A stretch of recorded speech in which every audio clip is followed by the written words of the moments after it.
Hey, good morning, good afternoon, good evening, wherever you are. Scott Luton and Allison Giddens with you here on Supply Chain Now. Welcome to today's live stream. Allison, how you doing? I'm good. I'm good. Happy Monday. How are you?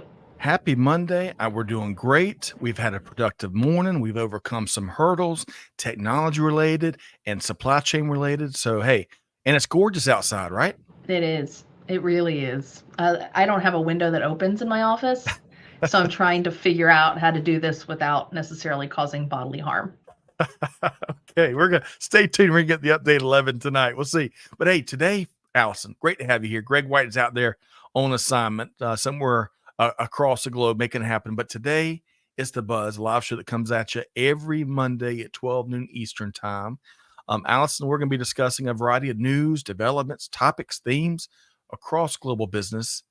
And as you know, Allison, we've got a big guest joining us around 12:25 p.m. Eastern time today, as we'll be joined by Carrie Shapiro, Vice President of Sourcing Execution with Georgia Pacific. Stay tuned for that. Allison, she'd be a great guest, huh?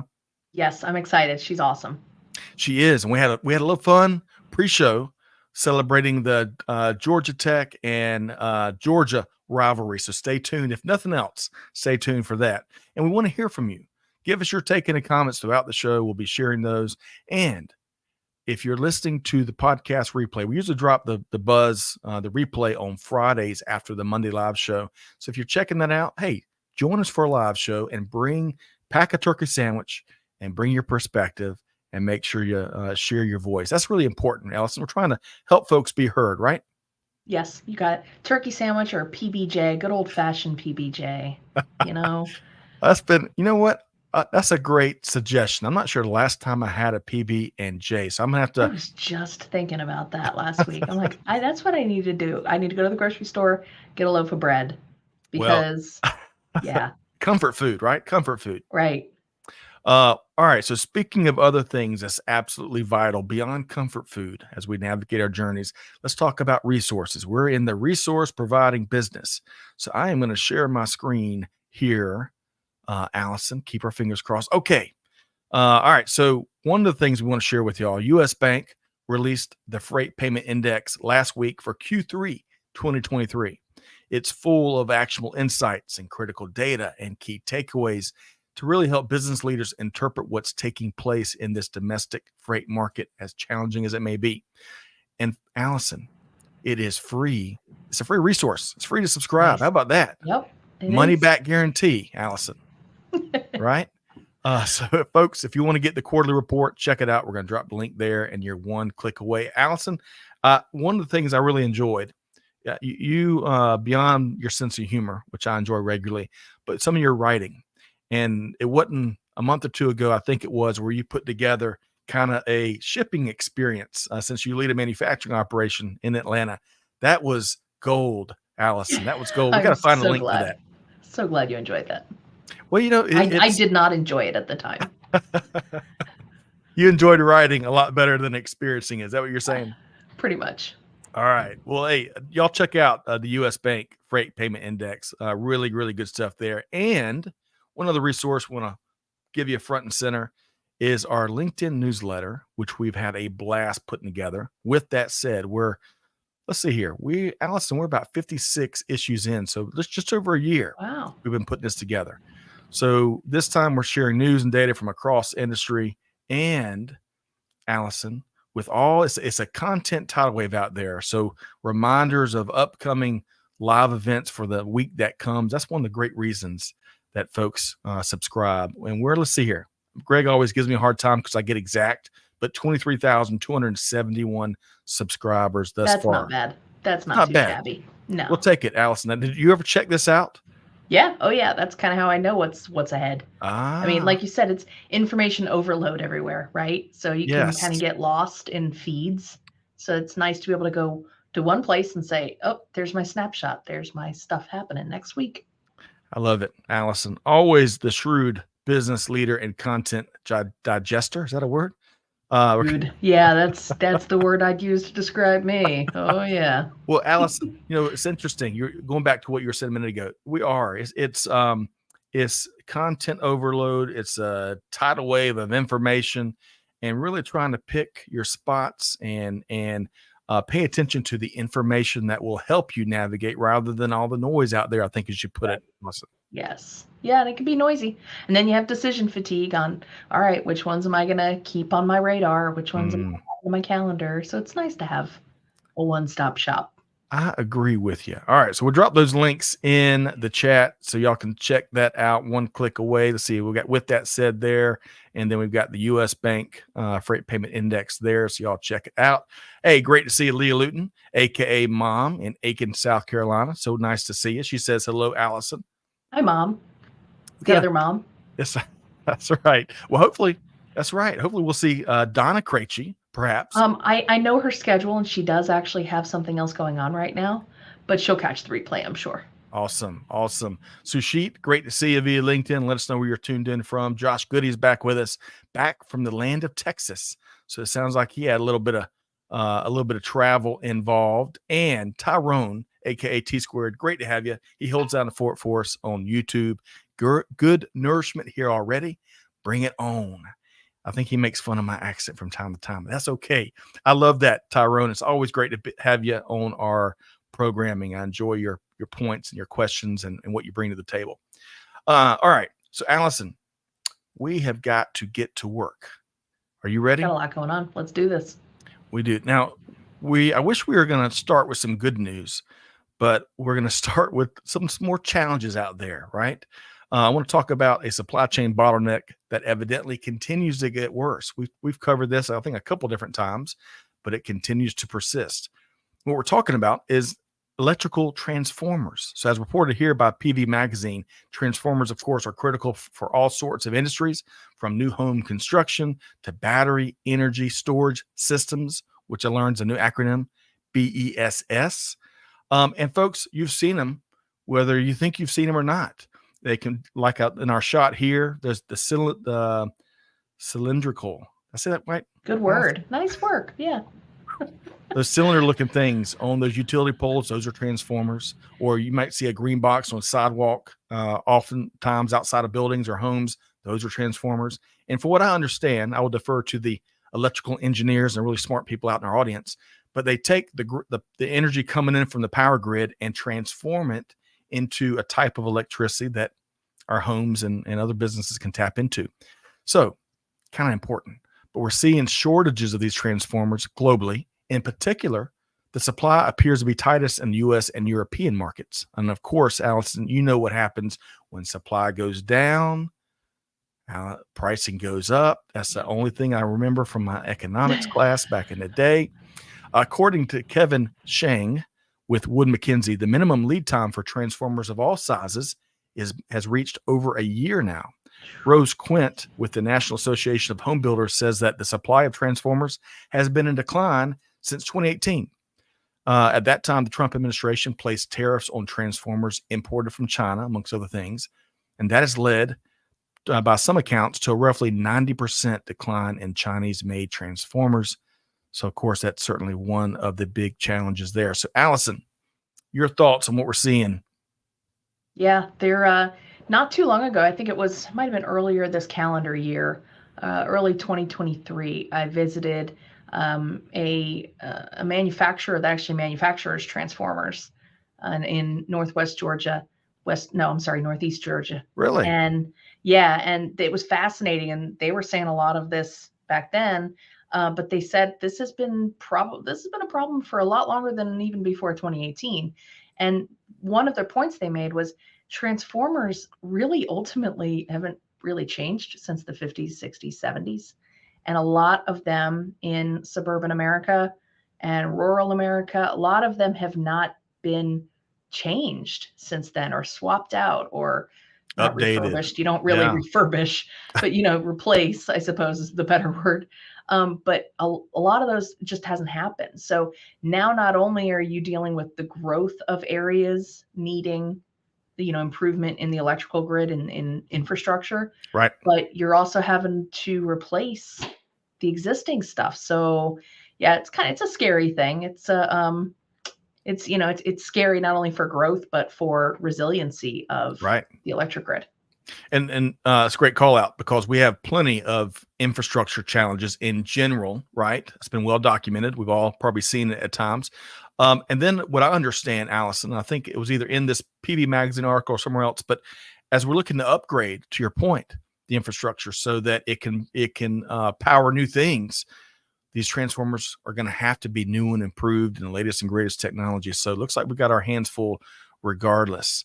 And Josh, great question. Is it raw goods or shipping constraints? It's beyond the tariff related. It's raw goods. It's labor. It is shipping. It is, I think, for domestic production of these transformers. I think either this source or someone else told me that tariffs have been placed on the types of metal that go into the making of transformers. So really, Allison, that's like a Baskin Robbins 54 flavors of challenges related to these production and supply of the transformors. So 54 flavors. And all it takes, I think it's 31. 31. It's close. Yeah, it's inflation.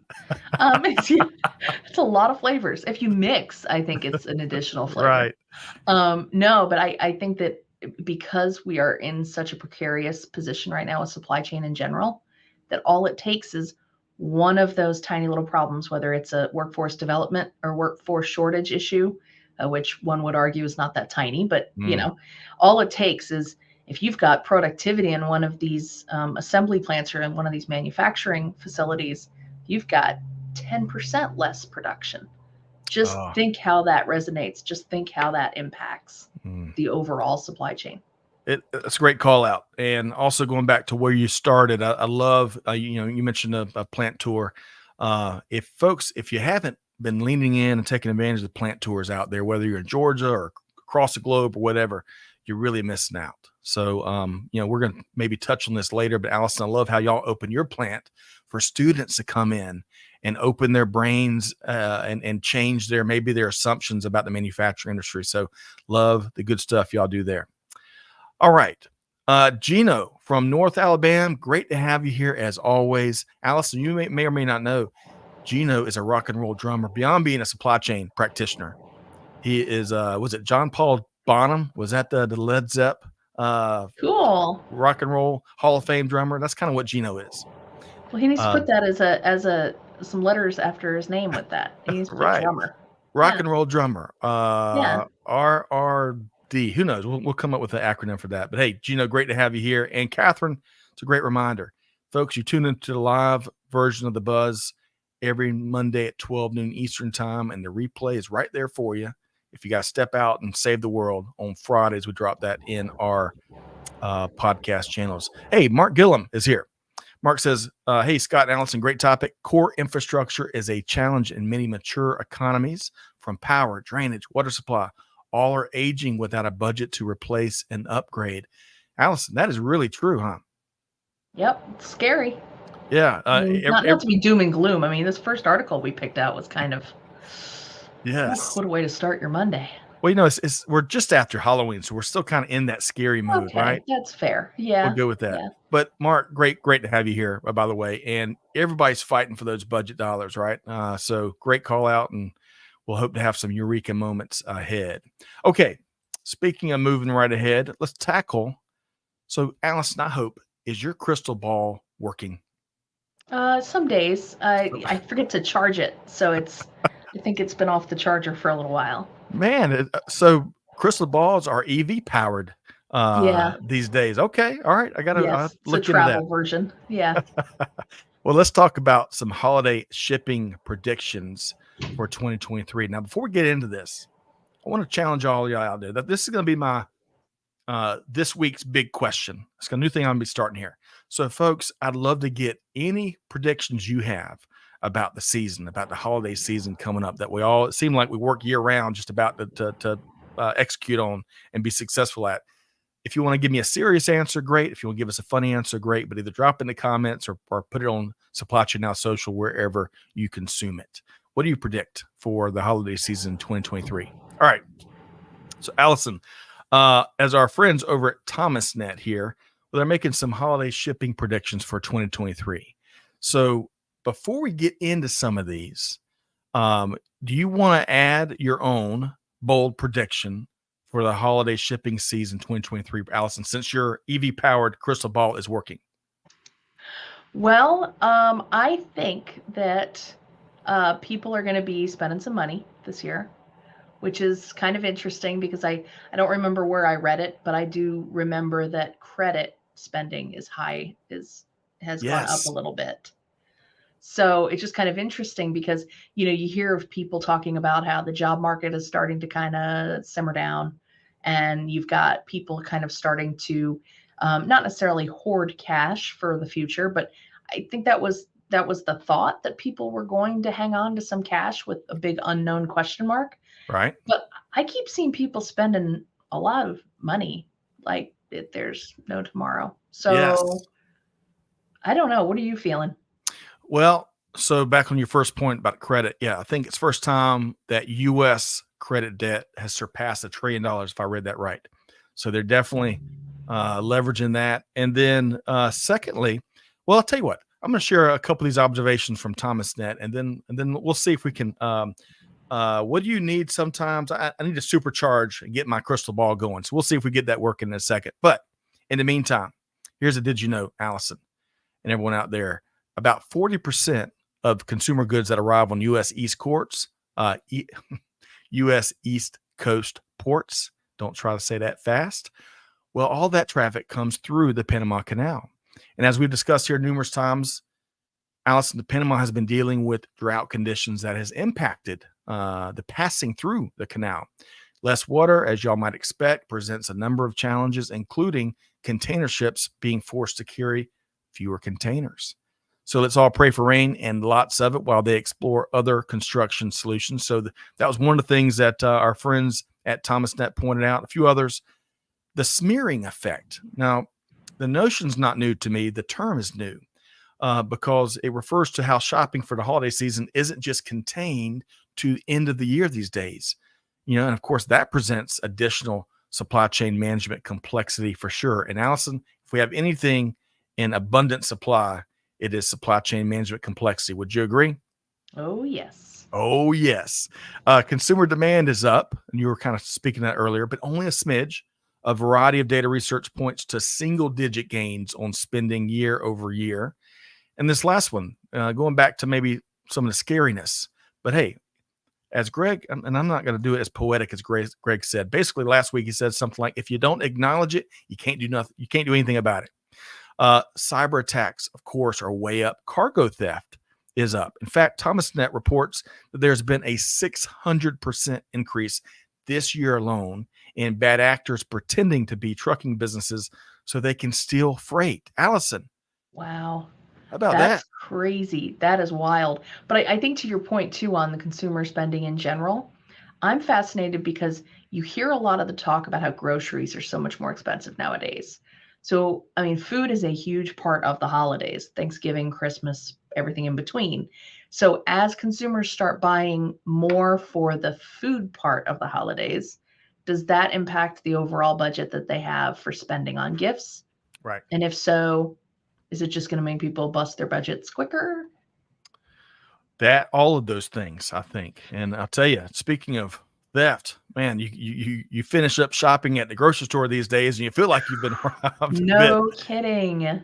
It's tough for all of us out there. But Oof. I got one other kind of funny thing. When I was reading this, the first movie that comes to mind is Goodfellas. Remember when they hijack a tractor trailer? I think just one, might be a whole convoy. Who knows? But such a great movie. All right, so Allison, before I ask you additional thoughts, Josh says, I predict a backlog on Barbie themed toys and double the credit card debt. I can get behind both of those observations and predictions. Allison, your thoughts. What else what else sticks out in your mind?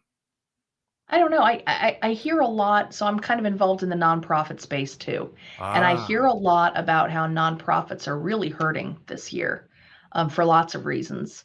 And I don't know. I would like to say that maybe there be a trend where we all stop buying stuff and start supporting our local favorite nonprofit instead. I mean, think about it, that's a great present to get people who say they don't need anything or, could get themselves anything when they want it. So what do you get the person that has everything? you find a nonprofit that maybe speaks to you and donate in their name. I So love it. I would love to think that that is a possible trend. So if I say it out loud, it'll happen, right? Speak it into Is the that how that works? universe. Speak it into the Okay. universe is what we say around All here. right. All right, so I'm going to come back to that. I want to because you brought up a great topic. I want to ask you a question in particular. So, folks, to kind of bookend our second topic here today, as we're kind of shooting through some holiday shipping predictions for 2023, just like Josh did, y'all drop your predictions, and I want to feature some of those in the next issue or two of With That Said. So let us know what you're predicting. Have some fun with it, or get real serious. Your pick. All right, back to these nonprofits, Allison. We've been involved through the years, just like you, in a variety of nonprofits. And the one thing that really sticks out is despite where the economy is, if it's just rolling or if it's just, down in the dumps or whatever, these nonprofit needs, they're still there. But to your point, the giving levels can drop because folks are feeling the pinch or whatever, or maybe there's just more stuff. So in particular, I want to ask you about the Dave Krejci Foundation, one of our favorite nonprofits. I love how practical this is. So Allison, tell us what y'all do at the Dave Krejci Foundation. Sure. So we help kids play sports when their families can't afford it. We're based in Metro Atlanta, but we really encourage them. And if you're not in Metro Atlanta and you are somewhere else out in the universe, nothing's stopping you from doing something similar or setting up something similar. But yeah, it's just everything from when a kid's parents are going through a tough financial time, long-term or short-term, and we help pay the fees. So it's a good mission, good cause, and we've got a great board, great volunteers. Yes, it is, and we can, the Supply Chain Now team can personally vet and recommend the Dave Krejci Foundation to you. We're big believers and supporters. And look at this, and I stole this. This was accurate as of this morning, Allison. It may have changed a little bit, but That's talk it. about need meet solution. Over 1,300 kids as these fees skyrocket, because schools have budgets as well, right, and challenge as well. As these fees skyrocket, the Dave Krejci Foundation steps in, covers the fees, in some cases the equipment needs as well, Allison, right? At the very minimum, we've got some great contacts that specialize in that arena, so we kind of connect the resources to the people that need them. Love that. We're grateful for y'all's support for sure. Well, we're here, love the great things you are doing, the meaningful, real outcome driven, helpful things you are doing. Folks, y'all can learn more at davekrejci.com. Is that right? You got it. You know what?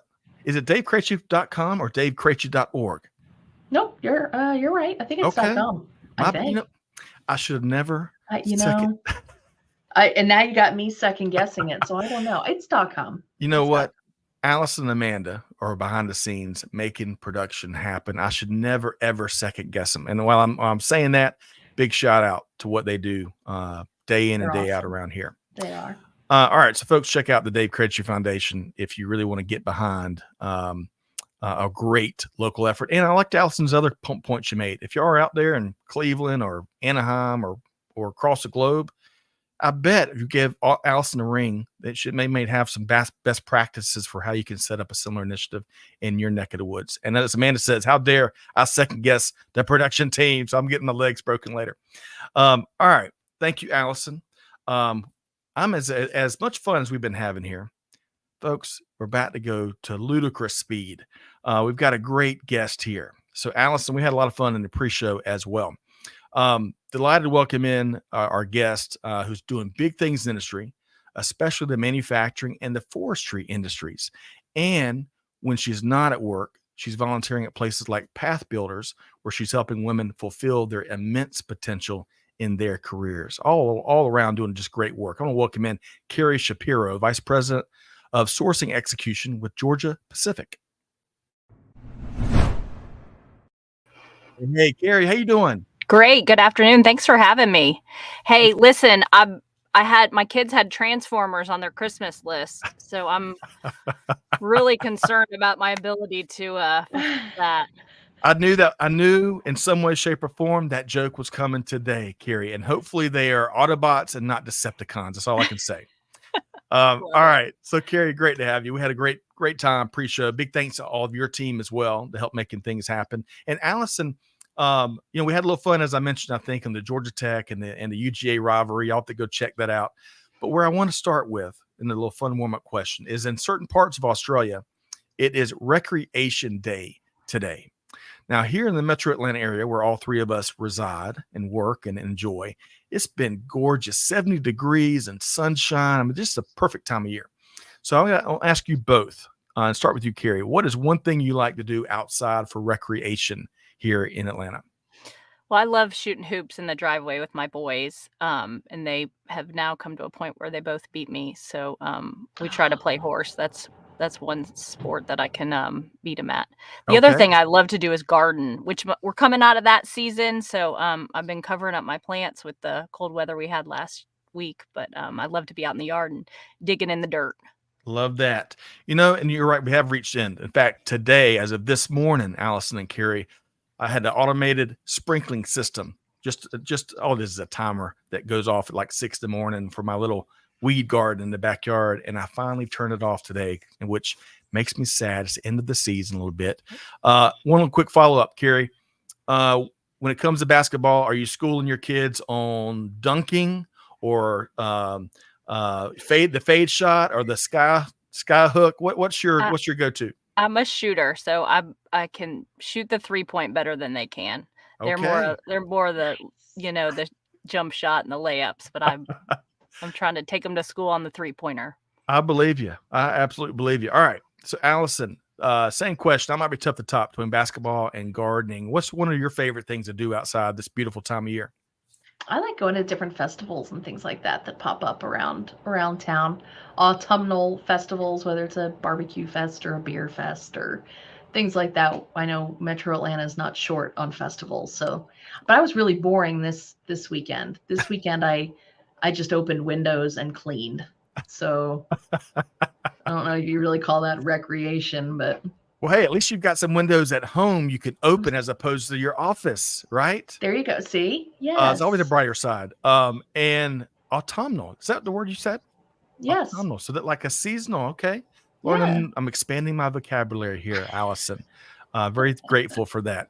All right, and I agree with you. There's no shortage of festivals. There was a really big, I think, a first-year music festival at Piedmont Park a week or two ago that seemed to go really well. But you hit the nail on the head. Barbecue and beer, sign me up. Never fear, wherever it may be. That's where I'd love to be this time of year. All right.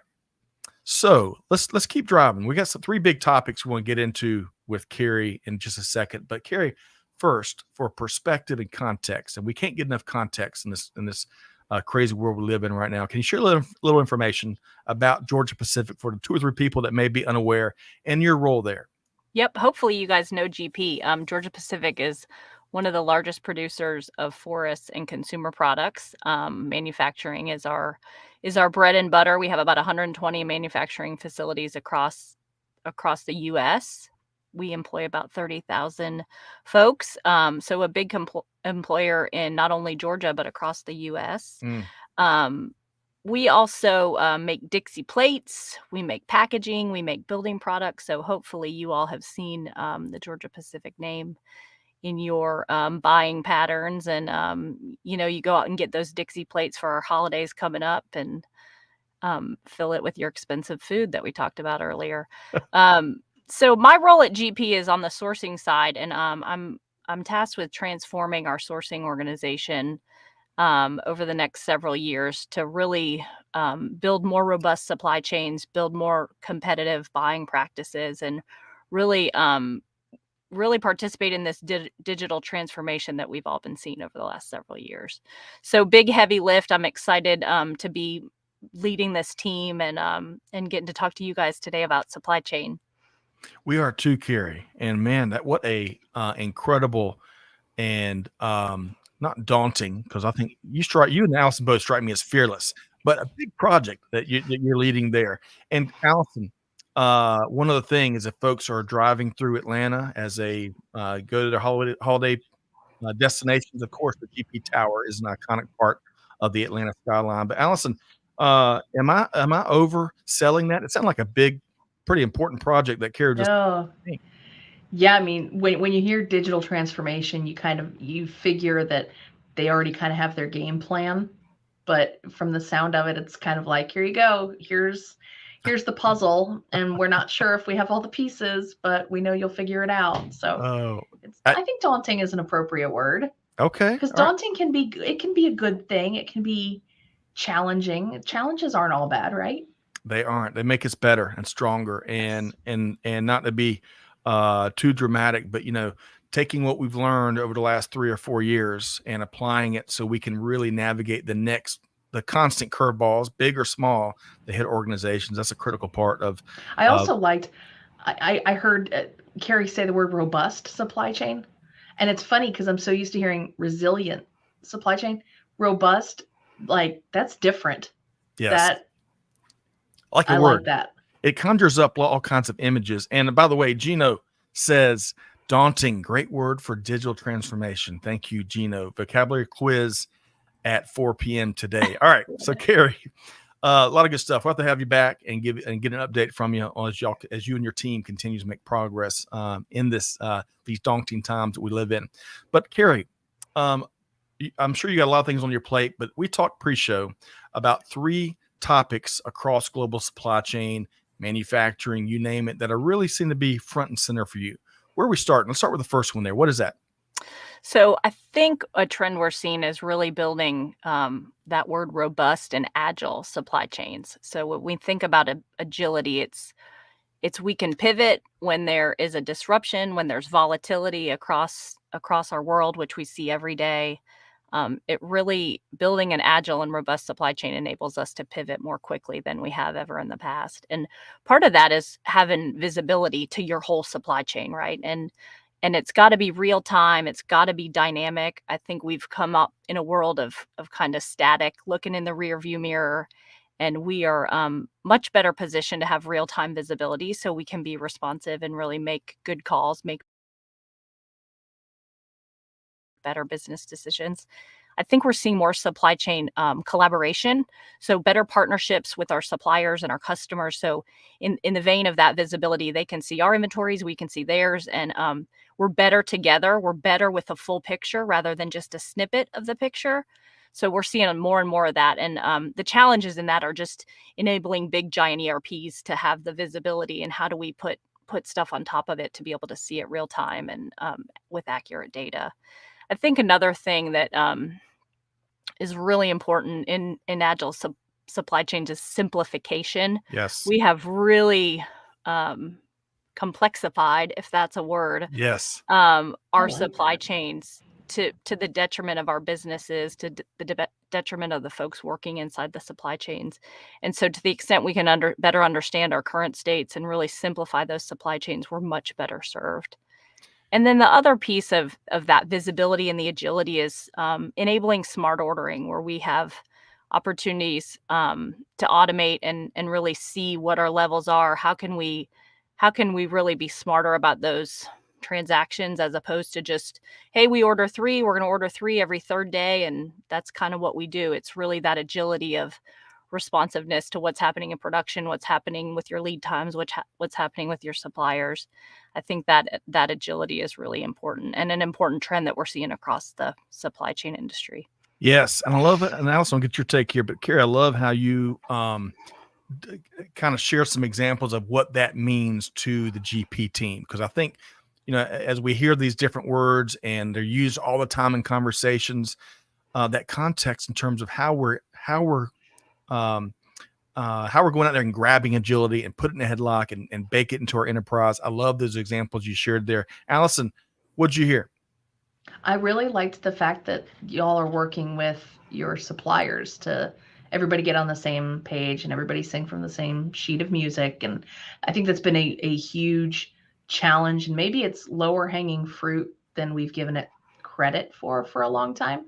It's been really interesting in my business to see when we're having an issue, say with the completion of a project, and yet I need more material, to have those conversations with the supplier and say, hey, here's what I'm looking for projections in terms of the future, and how can we make sure that the problems that we're experiencing now we don't see again. And it's just these conversations that everybody kind of looks at themselves and goes, why haven't we been having these already? Yeah. Right. And you know what? When you have a good partnership with your suppliers and your customers, that's so much easier to do. That's such an easier conversation. When we're kind of keeping stuff close to the vest and only worrying about ourselves, that's a difficult thing. But the partnership is the key there. Yes. Man, we could spend a couple hours, I think, just on this first topic, because I loved how you talked about better decision making, better, faster, and more confident decision making, the supplier relationships, which are so critical, making it easier for our people to not complexify, I'm just stealing your word there, but making things simpler. That's real powerful. And your people appreciate it, right? They can be more successful at their jobs. And then finally, I heard it put somewhere, and so y'all bear with me. If it's funny, I'll claim it. If not, then I will. Someone else's. But hey, I've heard supply chains are like rivers. Agile ones flow around obstacles, while rigid rivers might just end up being dammed. That's what I heard, Carrie and Allison. That's what I heard. All right, so that's someone else's. T Square says daunting is more than apropos a description. Tyrone, man. And Gino says, and trying to maintain efficiency while being agile, balancing, kind of orchestration is what I heard in both of y'all's some comments. So great call out there, Gino.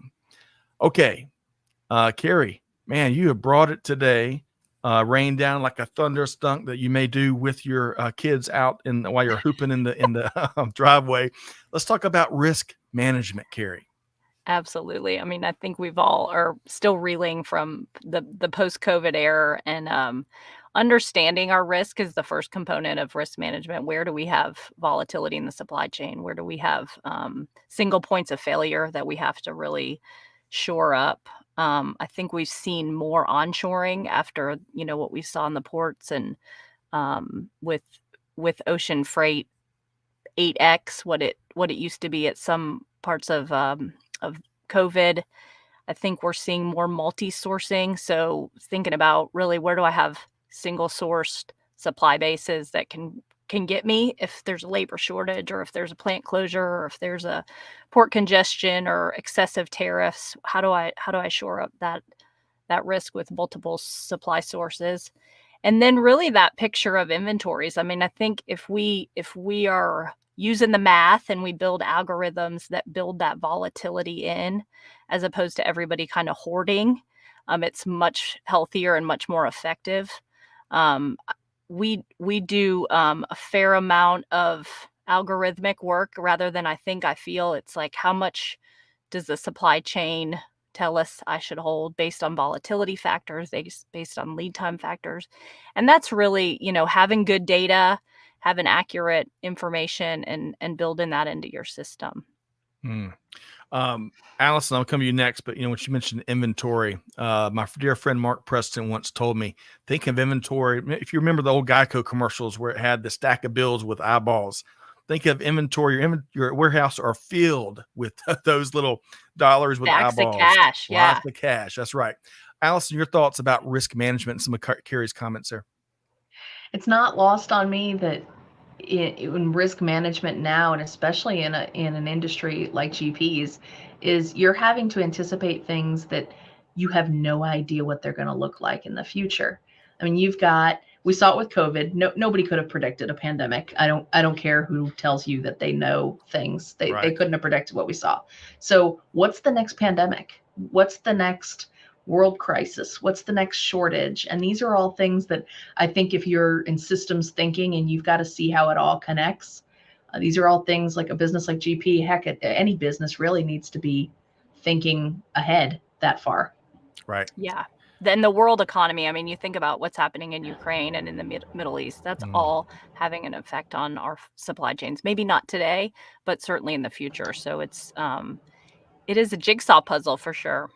It really is. As I was getting ready for a couple of recent interviews, I was doing some Googling on some of these themes, and every so often I'd pull up a resource from 2018 or 2019 even. It talked about some of the challenges in global supply chain, and it's like you could almost tell them, you don't even know what's coming, really. We all suffer from that or benefit from hindsight, but nevertheless, speaking of Allison and Carrie, to add to this, McKinsey recently released its findings from its 2023 Supply Chain Pulse survey. Now, I bet this won't surprise either y'all, and of course our audience, which is the smartest audience in all of global digital media. But the topics risk and resilience still dominate the priorities for executives based on their data. And also twice as many companies say they're leveraging nearshoring this year as opposed to last year. And with more respondents, in a related note, are saying they're setting up regional supply chains more so than global supply chains. And Carrie, you're nodding your head. That makes a lot of sense to you, huh? Yeah, see, much more localization of supply. So I may not carry it, but I have it 20 minutes away, and we see a surge in distribution because of that. And again, where you have partners in distribution, you really should rely on them and help them build out a more robust supply chain with you. I'm with you. I love your view, Allison. I love her view on that supplier, a trust-filled and open and transparent and winning, where the whole ecosystem can benefit. Those types of relationships with suppliers. That's what I'm talking about. Allison, your quick thought there? Yes. Yep. I agree. And I think it reminds me that there's kind of a story that goes, and I'm going to abbreviate it here. It talks about there's a rare egg. Okay. You have a rare egg, and these two scientists come across it. And then one scientist says, I need this to help solve my problem. The second scientist says, no, I need it to solve mine. And they get into this fight, and the egg almost breaks. And then through conversation, they start learning, no, this scientist needs the yolk, and this one needs the shell. So had they not had these conversations, both problems couldn't have been fixed. So I think, to Carrie's point, it's, when you talk to your distribution channel and you talk to your stakeholders there, then for all you know, you're after the same thing. Yes. Yeah, we talk. Go ahead. Sorry, Scott. Go ahead, we Corey. talk a lot about mutual benefit with our customers and with our suppliers, and that's exactly the rare egg story of mutual benefit. Agreed. And when we're getting really frank and we're really involving folks across the ecosystem in these conversations, and you get down to brass tacks, it's amazing the solutions where everyone can win, how often those can come to the table. So I love that. I'm gonna steal that egg analogy from you there, Allison. All right. I wish we had a couple more hours, but we have one final topic to get you to weigh in on, and that's automation. Of course, it is everywhere, and it's going to continue to be everywhere for a long time. Carrie, what does that mean to GP? So there's a couple components of automation. You kind of think about the physical automation where we have automatic vehicles moving, transporting, be it inside a warehouse, in a yard. We see a lot more automation there.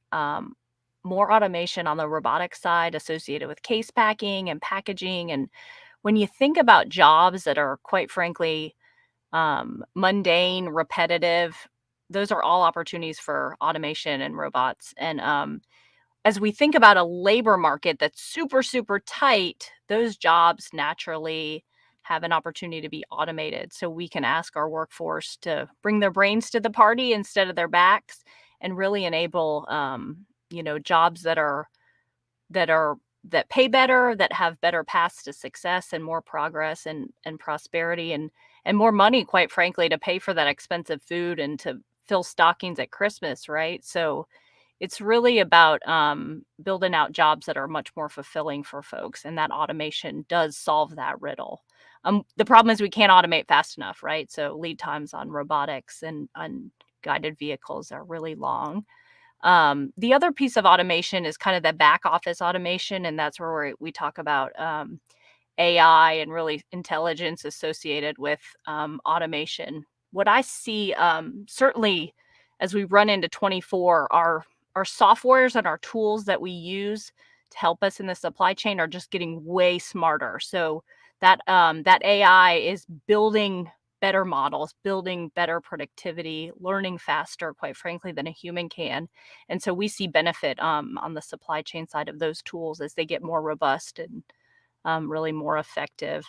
I think as we talk about the ability of AI to aggregate data to see new insights, so, we've been at it for 50 years. We see the same sets of insights. We use the same sets of data.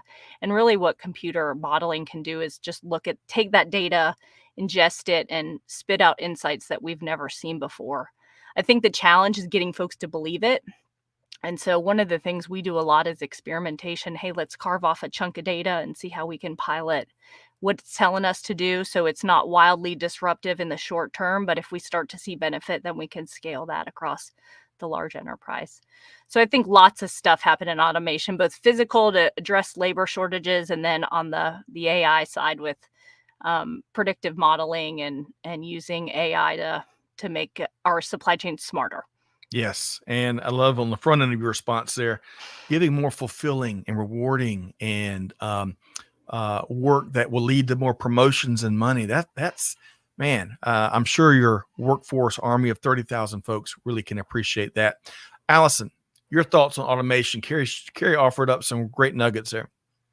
I really like that term she used on have the workforce bring their brains and not necessarily their backs. Yes. I think that there's this whole misnomer that the robots are coming to take over your jobs. No, they're coming to take over the jobs nobody else wants. Right. Yeah. And then we're gonna plug you in to use your brain over here. That's refreshing. I'm with you. And I can't ever have a conversation about robots without mentioning one of my favorite commercials in recent memory. And I think it was an insurance commercial. The setting was at a coffee shop, and the Bartista, the coffee Barista? maker, barista. Yeah. Thank you, Allison. He or she put the wrong name and put Rob Ott, and the robot got really really angry about that and was using his laser vision. It was such a great commercial. Anyway, I thought you were going somewhere with the Transformers. I thought we were coming full circle with the. Oh, Allison, I should have. Oh man, it's missed opportunity. Yeah. But hey, many aspects of automation. I mean, we could be here for hours to talk about all the different ways. From AGVs, AMRs, RPA, machine learning, IoT, blockchain, every acronym under the sun. Of course, artificial intelligence. Here's a little factoid for you. Did you know that AI just in the supply chain market alone is expected? That market is expected to be worth some $40 billion by 2030, just 7 years from now, just in that one portion of the market. How about that? Okay, so we have covered, and Carrie, thanks again, from agility to risk management to automation. Really appreciated your thoughts, both as a leader and as what it means for the Georgia Pacific family. This is where I want to ask you. I got two more questions I want to pose to you. Last month, of course, in October, we celebrate Manufacturing Day every year. I think it's the first Friday, Allison, the first Friday of October, right? Yep, you got it. And I mentioned, there's lots of plant tours year round, but in particular that day, great manufacturers like Allison open the doors and let the now generation and the next generation come in and learn.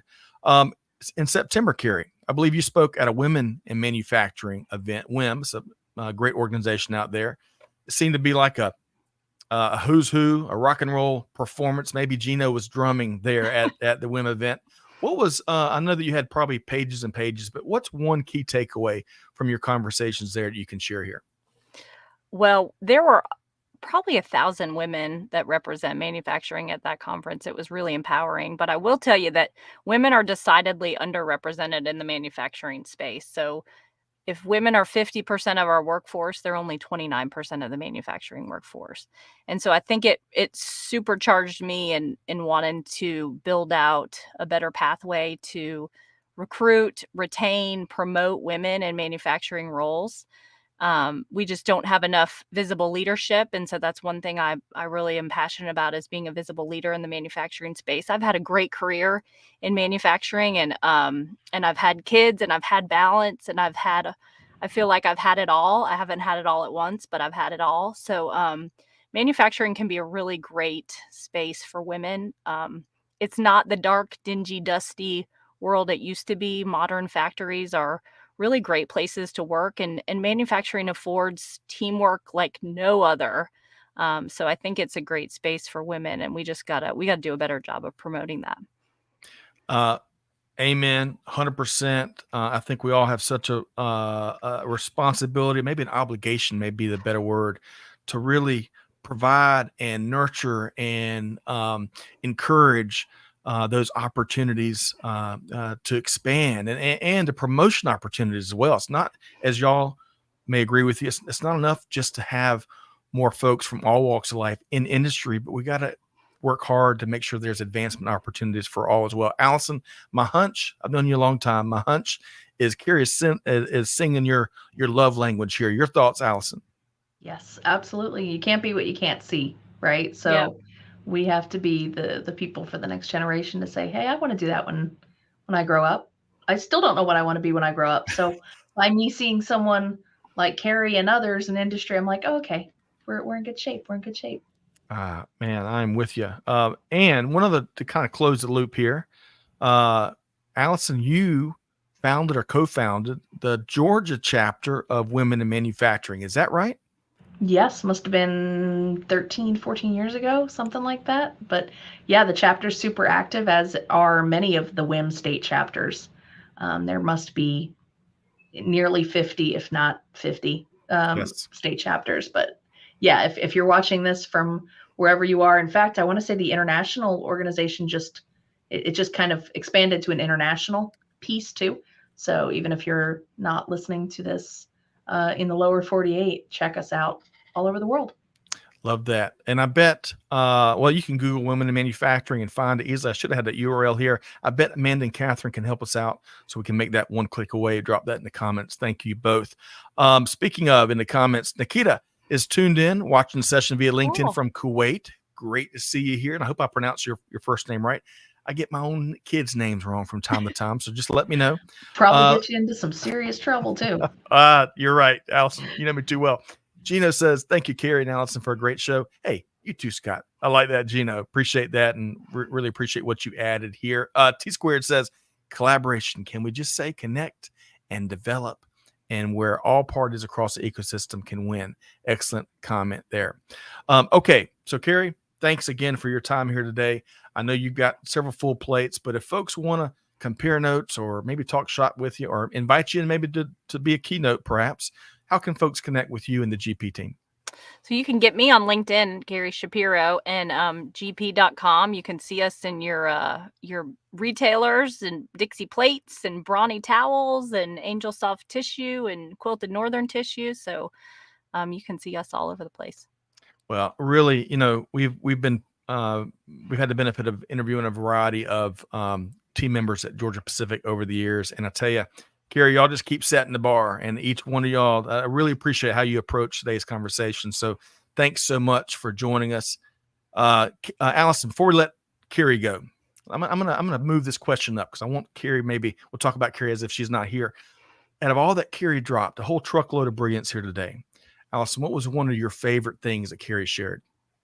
I think she's taken it up a notch. So instead of just kind of talking about supply chain resiliency and figuring out what's next, the fact that we've talked about things being robust and transparent, like we're no longer, it doesn't sound like Carrie, it doesn't sound like GP they're no longer settling for, all right, how do we do par or just above it? It's how do you do the 4 steps above par? How do you do above and beyond? So that's my takeaway. Well said, Allison. Business as usual. It no longer carries water. It hasn't for years. And I appreciate, Carrie, what you and your team are doing. So big thanks to Carrie Shapiro, Vice President of Sourcing Execution with Georgia Pacific. We'll see you soon, Carrie. Thanks so much. Thanks, Carrie. Hey, that swoosh is on it. That swoosh is on it. It's because your production team's awesome. It is demand sensing for sure. Well, yes, absolutely. Catherine, Amanda, big thanks. And by the way, big thanks to Layla, Tom, Rachel, and the team as part of the GP team as well. Really appreciate you helping to bring Carrie and her valuable perspective here. And promise or ask and you shall receive. We've got the Women in Manufacturing link here. It's womeninmanufacturing.org. One click away from learning about that powerful organization out there. All right, Allison, really have enjoyed our hour here today. Really appreciated your perspective, and Carrie, I thought was a home run guest. I've already asked you about the key takeaway. I've got my 17 pages of notes here, but how can folks, if they want to get involved with what you do in industry or the Dave Krejci Foundation, or if they maybe want to have you come in and keynote or share your observations, how can folks connect with you, Allison? I would love to hear from folks on LinkedIn. I'm very easily accessible there. I hang out often. So Allison Giddens on LinkedIn. And be sure to connect, follow. You're not going to want to miss, like we were talking about on the front end. I love folks, Allison, and I think you and I are kindred spirits here, where we take the day-to-day, what takes place, whether it's at work or at home. And there's all sorts of leadership and business lessons and really just life lessons. And you have a gift for putting all that together and then putting it, writing it down and sharing that with folks. Because I think a lot of folks benefit from that. So make sure you connect with or follow Allison Giddens out there across the social interwebs. All right. Folks, thank y'all for being here today. Really enjoyed. What a great episode of The Buzz. Greg White, we miss you. You're on assignment out there making big things happen. He'll be back with us next week. Allison, I'm cheering for both your Bulldogs and your Yellow Jackets, because you've got dual degrees and stuff. I do. So yes. I'm just Team Allison, if I'm keeping it frank. That's a good answer. That's a good answer. I'm a big fan. Thanks for being here. Always a pleasure to knock out these shows with you. Thanks for having me. You bet. All right, folks, to all you listening or watching out there, here's your homework. Take something that Carrie said or Allison said, or folks that dropped in the comments. Take something and put it into action. Not only will your businesses benefit, but your people sure will appreciate. Let's find a way to make life easier for them these days here in 2023 before we head into a brand new year. But whatever you do, Scott Luton challenging you to do good, to give forward, and to be the change. And we'll see you next time right back here at Supply Chain Now. Thanks, everybody.